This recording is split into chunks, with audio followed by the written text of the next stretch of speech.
Hello and welcome to Dialogue. China's annual two sessions of the NPC and the CPPCC, the most important political meetings for the country, have kicked off this week. Premier Li Qiang delivered the government work report on Tuesday morning, which set the GDP growth target for this year at around 5%. And a stimulus package was also unveiled to stabilize economic growth. What other messages could be interpreted from this year's NPC session? How will that shape China's economic future and China's role on the world stage? Join us for our discussion today, live from Beijing. I'm Xu Qingduo.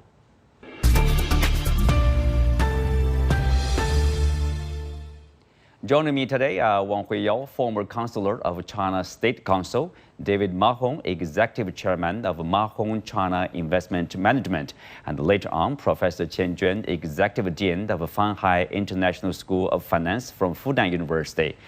Welcome to Dialogue. Well, Huiyao, I will start with you. Before the two sessions, there was a lot of discussion.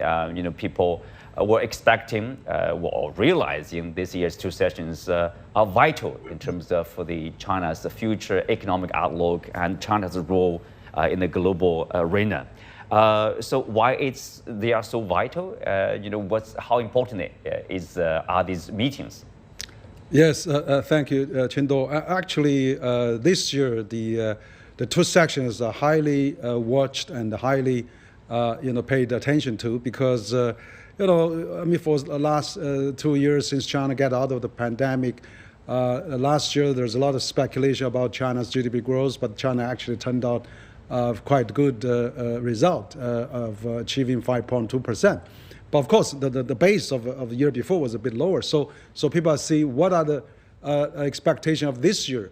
And as we expected, the Premier Li actually outlined a 2024 target of 5%, which is a very solid, which can be built on the 2023, which is a very large base already. So I think, because of the international situation, because of there's a little slowing down of domestic economy, which viewed by many outside world as China economy is really having a big problem, but actually wasn't that bad. So I think this is a time to build up consensus, build up the confidence, build up the determination to really rolling out all the measures and the government put on the marching order for really the whole country to work on a sustainable development and also achieve a targeted 5% growth. So this is very important. It sent a signal to the world. It's not going to support Chinese economy, but also support the global economy at large.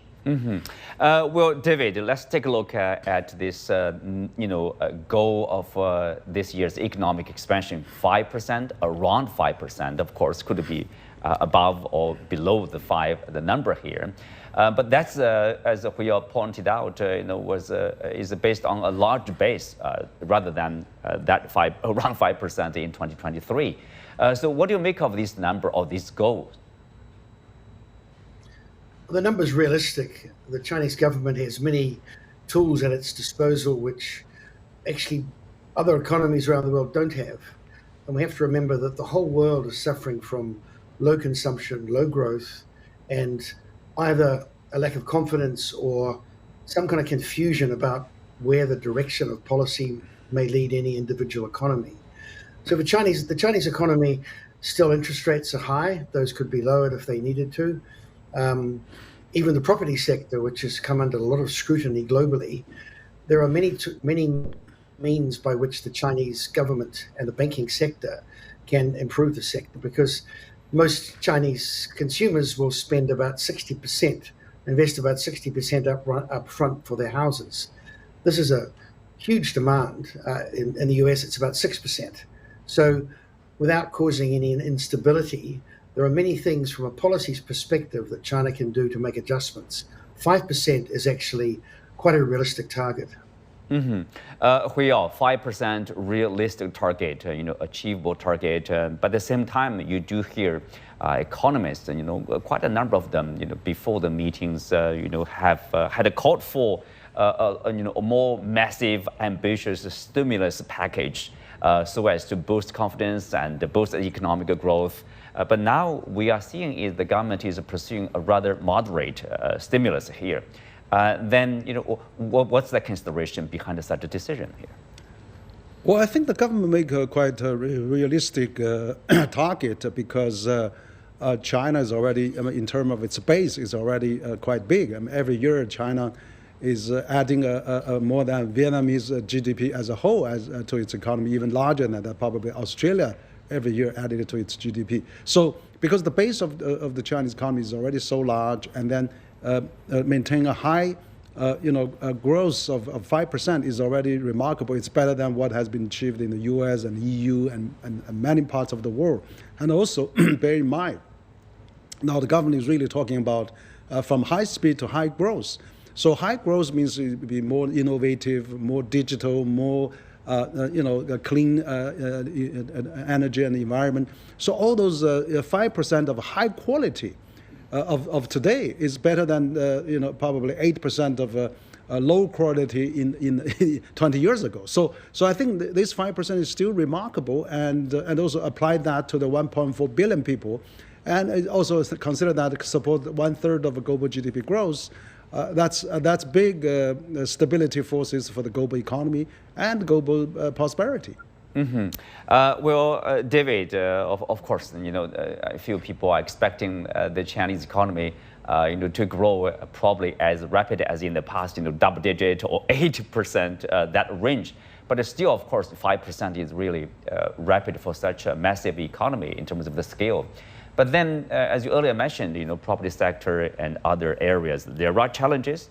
And the premier, in his work report, also pointed out, uncertainties inside China and also from the global area. So what do you see are the main challenges probably for 2024 for China to achieve this economic growth target? It's a matter of how the government will not only reach the growth target, which, as I said, I think they can do, but undertake the reforms that the COVID years and the stress of COVID years have exposed. And these are really in the fiscal side of the Chinese economy. Local governments struggle to fund themselves. For a long time, most taxes are taken to the center and redistributed. And so local governments have been forced to convert agricultural land into projects from which they'll get fees. So the process of local economies, provincial economies, but it's more about cities, it's about counties, refinancing themselves and getting back into a stronger position, not because their economies are weak, but because of the fiscal structures that they've had to participate in, or the policies that they had to obey. So changes in policies and a more varied approach to local finances, I hope we will see these this year. The other, of course, is the private sector, and already from this Liang, we've had some strong signals that the private sector will be given greater flexibility and freedom. This is crucial because this addresses the growth of the tech sector, the growth of high-end manufacturing, which are, I think, becoming the engines to replace what was once the property sector's force within the economy. So the government has a lot on its hands, and it's a matter of undertaking these reforms and corrections while still delivering a high enough level of growth. It's a challenge. I think they can do it, but they've been cautious. That's why, so far, the policies that they've announced or the stimulus that they've indicated they will apply is very modest. What they don't want to do is incur the debts that post the global financial crisis by overstimulating the government incurred. So I think they've been cautious. I think it's correct that they're cautious. Mm-hmm. Cautious is the word here. We have Professor Qian Jun. Qian Jun, if you look at this around 5% economic goal, how do you think the Chinese society is going to achieve that goal? In what way? And of course, I also have this question for you. Many economists have, been looking for like a massive stimulus package. But obviously, the Chinese government is not doing that. Instead, moderate stimulus is introduced here. So in what way we are going to achieve that goal? So first of all, I think 5% growth target is certainly achievable. And also it's also needed, in order to accomplish the other goals, for example, close to full employment. We need high enough growth to achieve that. Now, it is true that a lot of economists were expecting a massive stimulus, but I agree with the other guest. We don't want to repeat the lessons taken from the what that happened to a lot of countries after the 08-09 crisis. So I don't think it's a small stimulus. Maybe it's not as big as some people were hoping, because we know that prior to today's government report delivered by Premier Li Qiang, we've actually seen a lot of policies already. For example, a very significant move has been lowering the long-term interest rate to below 4%. I thought that was very important, because in order to solve a lot of these problems, including the real estate sector, stimulate the real estate sector, including resolve the potential debt problems of some local governments, we need to lower the interest rate level. And we're seeing that. So I think what we should interpret is that Premier Li Qiang is announcing a new set of large but not excessive stimulus package. The other thing is, if you look at the size of the newly issued local government debt or bonds that will be used by the local governments, it's another 3 trillion. That's much larger than the 1 trillion issued last year for the same purpose. So yes, maybe it's not as large as some people expected, but combining the package announced today, along with a set of tools already announced, including what I think it's very important is the lowering the long-term interest rate, I think that should be enough to stimulate the economy.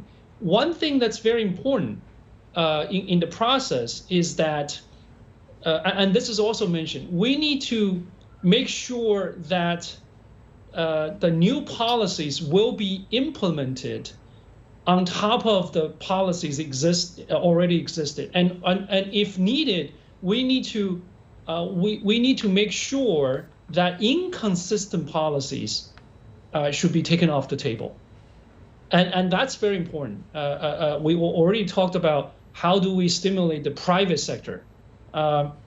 We already have a lot of policies. What's important is that we need to communicate very clearly to the entrepreneurs on what's on the table, what's available to them now. And we also need to communicate very clear to them that some of the old policies announced 3-4 years ago were no longer in effect. I think that's very important. Better communicating to the firms, companies, that what's available now, and the consistency in terms of implementation is already also very important. I think as long as we do that with what's announced today, along with what's already been announced this year, we should be able to realize the 5% target. Professor Qian Jun, here you mentioned about the private sector. Of course, a lot of people say, this is really about the confidence building in the private sector, and you mentioned about communication with the entrepreneurs, what's on the table, and for better understanding. What do you think do you think there's a lack of understanding or misunderstanding? What are the measures do you think that are probably enough to boost the confidence of the private investors here in China? So obviously this is a very important question. The reason I think more communication is important is because, for certain industries, we have seen a lot of policies. In some cases, policies announced 3-4 years ago during the pandemic were clearly not consistent with the new policies. So if I were an entrepreneur, let's say I'm an entrepreneur, I own a small, medium-sized firm, the key point about building confidence is that there are actually two things. One is, I think there's no doubt all the entrepreneurs in China now know that the central government and all the local governments will work very hard and together to stimulate the economy. That's that's without any question. I think that's clear. The second thing that should be clear is that, again, as I said, because some of the policies announced 3-4 years ago were no longer effective, but perhaps the entrepreneurs want to hear from the officers, from the officials, especially from the officials who are in charge of monitoring the sector, for example, to hear from them that you don't need to have to worry about those policies before. One is, it's clear that the government wants to help the entrepreneurs. And two, here are the policies. Here are the policies that's available to you now. Once they get that message, I think the confidence will start to come back. Or they'll gain more confidence. Let me also add this. I'm sure the central government and also the other governments, I'm sure there are also what's called data. They're going to watch the data very closely, right? And they should be doing that because a lot of things are changing. In fact, sometimes you actually don't need an excessive package to stimulate. Once most of the firms are on board, once the confidence is coming back enough, actually things will change very quickly. You actually don't need to push it very hard, or you don't have to push it continuously. But let's say if 2 months from now, if really extra help is needed, I'm sure we'll see that too. And that's the message being delivered again and again. So again, I think keep communications, especially about the implementation of the policies. I think that's important. Once all the entrepreneurs, especially the small and medium enterprises, which by the way are very important, not only for growth, but generating jobs, they get that message, I think the confidence will be better. Well, exactly. That's an interesting point, and also important. Probably the key impression people have on the government worker report, Huiyao. Basically the government, from the central government to the provincial government, the local government, and now the top issue remains the same. I mean, it's the common issue. That's the developed economy, to grow the economy for this year. I mean, wholeheartedly, they will do whatever they need. It needs. And from the central government and local governments to promote economic growth. Is that also your impression here? Yeah, no, absolutely. We are having these, uphill battles. I mean, after a pandemic of 3 years of lockdown, things are starting to recover. But then I think that it's really a reboot, restart and really confidence rebuilding as well. But then we see that happening. For example, last Chinese New Year just passed. We have 9 billion people traveled around, 400 to 500 million people as tourists, and also we see sales and everything is coming back. Airport is get busy. Restaurant is difficult to get a booking, and so things are really picked up. But I think still, when the things are starting to pick up, and then the central government, NPC, the premier issue its working report, systematically outline what are the measures, what are things, in the toolbox that we can be utilized, and also, the confidence that we've been, building on. So I think this sends an enormous signal. And China is, of course, is a big country. So if the government really at this new season started in the spring and then put out this marching order, and of course all the provincial municipality down to the county level, that's really beauty of China. And then, they actually emphasize a lot of new things like new quality productive forces. I mean, those things are really shaping a new paradigm, a new narrative, and a new high quality growth. So I think with the stimulus package, with the emphasis on the talent, on the private sector, on the international cooperation, on even higher level of opening up, this is what China wants, and this is what China can really get these 1.4 billion people with the best infrastructure, best, front tiers technology and clean technology. Those things are really going to work. Well, David, as Huiyao mentioned about this, catchphrase, new quality productive forces has been mentioned and also emphasized in the government worker report. Tell us your understanding about, this new direction. Are we going to see more investment? Probably will go to this, say, science and technology innovation area. It's already going to that sector, those sectors. We have a client in the robotics sector, and whether it's unmanned vehicles in agriculture or what is currently taking place, which is a renovation of Chinese port systems using robotics, using AI as a tool to improve not just productivity but safety. There is also something else in China which is unique to the rest of the world, where you have AI replacing jobs in many Western countries, whereas in China, because of the education level, particularly in the countryside, generations have left the land because they're qualified to work in the nearby cities. So the rural labor is not as plentiful as it used to be, and in some areas there is a real lack. This is driving technological solutions, so there's more automation in all areas of agriculture. So needs in China are driving a technological uplift and revolution that's quite remarkable. The other thing is, too, that government policy is important, and these current sessions are vital, and we should be analysing them as closely as we can. But there's another factor which is often not understood, particularly by foreign investors and foreign observers, and that is that there is a natural drive from a grassroots level in China to work, to innovate, for people to develop their businesses. 600 million Chinese people earn less than $300 a month. These are healthy, well-educated people, and they're striving to enter the middle class.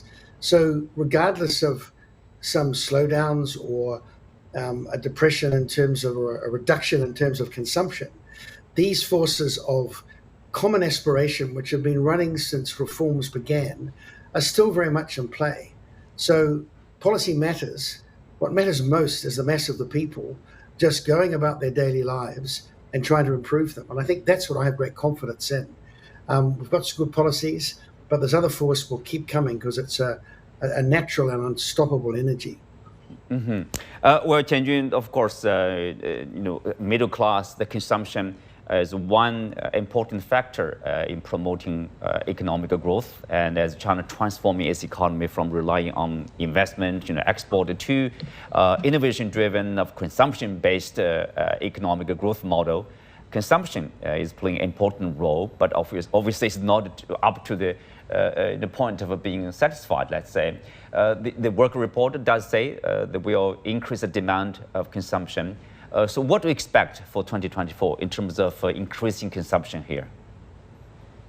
So obviously, we all know that consumption is playing an increasingly more important role in boosting the Chinese economy. And that's in line with, we want to continuously improve people's living standards. But on the other hand, we know that China is quite different from the US, for example, in that because Chinese families still have very high savings rates, so we won't see large-scale stimulus directly going to consumers because of the differences.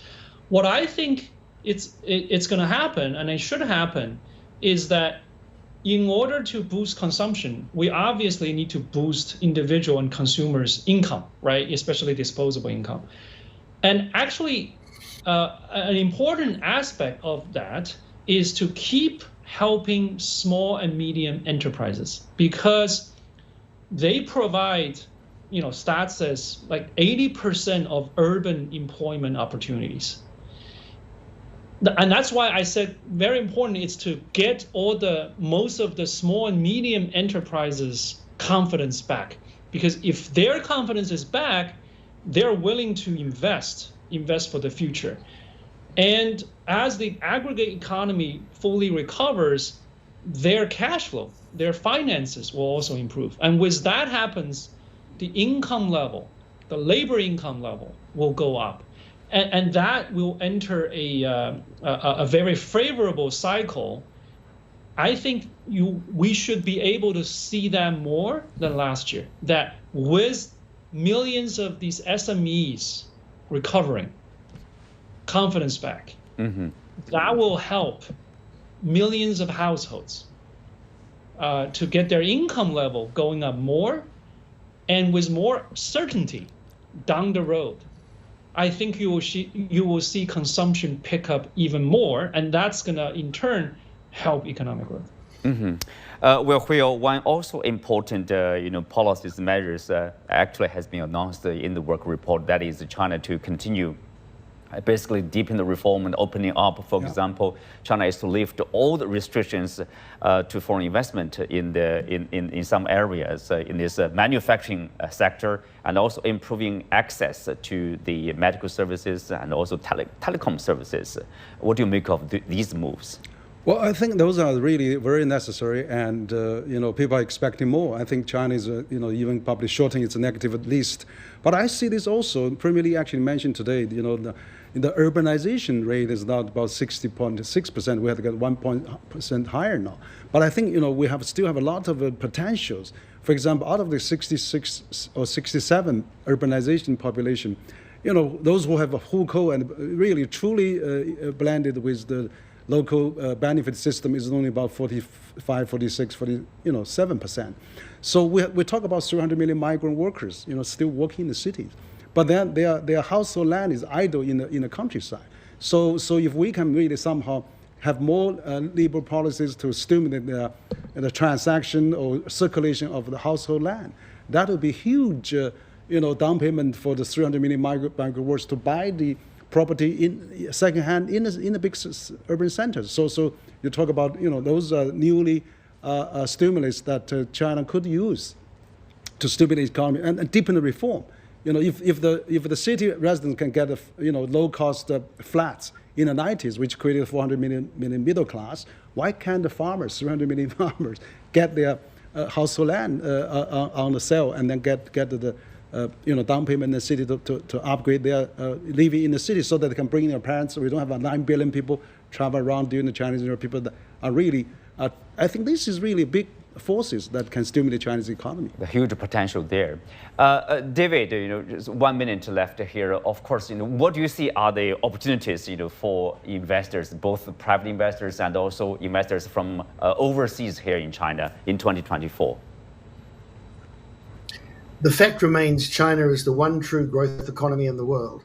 There's a lot of talk about India's growth as being excess of 7% this year. But India has a per capita GDP of $2,300.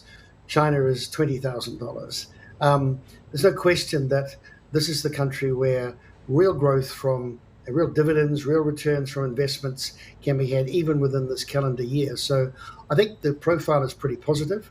China needs to work harder, though, to make sure that it combats the negative reviews and press and media that it's currently suffering and setting the perceptions globally. But from within China, it's very clear this is a recovering economy, and there are many good returns to be had. Well, on that note, we come to the end of today's discussion. Many thanks to our guests. You can also follow us on the CGTN app on YouTube.